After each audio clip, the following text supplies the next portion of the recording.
Julie, I would like to have sex every day, and my wife would like to have sex once a year. Okay. This talk feels great, but we can both admit out loud, in parentheses, yes, we texted this together. Good teamwork. For you, yes. That we have completely different ideas of what a healthy sex life looks like. Who is right? Wow. Oh my goodness, the stakes are high. And I'm going to pop that one over to you. Oh my goodness. Neither. How's that? Some people will say, they'll ask the question this way, like, what's normal? We got that texted a lot. What's normal? Yeah. Okay. So statistically, normal would be probably somewhere between like 2 to 5 times a week. All right? Sorry. Oh, that is a high number, I feel like. Wow. Well, that's high? It's what the research shows. Hey, read 1 Corinthians 7, guys. Now, okay, normal is a weird concept because there are different stages of life. Like when you're exhausted with having little kids, sexual intimacy tends to go down then. There can be complications as you get older, testosterone wanes, things like that. But normal would probably be in that range. So I don't say that to settle this argument of who's right, because the husband's probably like, see, she's closer to me than what she said to you. But here's what I'm going to tell you is that what often happens when you have a couple where one wants sex more than the other is it gets polarized to the extreme. Because let's say in this case, the husband wants to have sex every day. He's probably asking his wife in so many ways every day.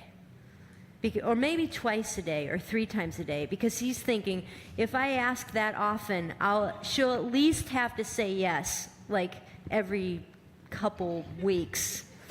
And that becomes nagging, okay? The wife gets so tired of being bombarded with requests that even if she ever did have a sexual appetite, it gets suppressed because she's always thinking, you know, the way I use this analogy, it's like if you have somebody that likes to eat like every 10 minutes, married to somebody who wants to eat like 2 meals a day, the one is always eating like, and the other one is like, you never give me a chance to get hungry. And this one's saying, but eat with me, because I can't eat unless you eat. And this one's saying, I don't even know what it feels like to be hungry anymore. And so you see how this polarizes, where you have a husband who's constantly saying, I need to be asking for sex all the time and making my wife feel like this is a demand. And the wife then saying, sex to me has now just become a chore. It's become a duty. It's become, I have to do it totally for my husband. Even if I love him and give it to him, I never enjoy it. And so my I guess, advice to you in that situation, if there's that big of a struggle, the person who's saying that I want to have sex once a year, maybe that's what your body wants right now, but that's not healthy for your marriage. There's either something wrong physically, like a low thyroid, depression, something like that, that would suppress sex drive, but more likely, the sexual relationship has revolved around your husband's needs. And it's become about, oh no, he has a need again. I'm beginning to dread this. Instead, it revolving around both of you learning how to enjoy it. So that wife, I'm not a marketer, but should take Passion Pursuit. It will help. It'll show you how to awaken that desire in a healthy way. And then also you guys would apply what we talked about in terms of differences. Differences are helping you teach each other how to love each other, how to compromise, you know, how to say, okay, as a couple, let's say that we're going to aim for twice a week. And so we're going to put it on our calendar, and we're going to look forward to it. The husband's going to look forward to that, so he's not going to nag all day. He's going to know it's going to happen. And the wife is going to be able to emotionally and spiritually prepare. So that kind of structure can be really helpful. Would you add anything to that? I'd really like you to tell your story about when Mike would ask you for sex and you needed time. Yes. Okay, thanks, Hannah. We know so much about each other's lives. Yes, we do. I know. It's like, remember, I'm an introverted person. I don't know how I got this job. But I would say we weren't quite to the extreme that this couple is expressing, but we were somewhere close. And so when I explained this dynamic of the one person always asking, the other person always rejecting, we lived some of that.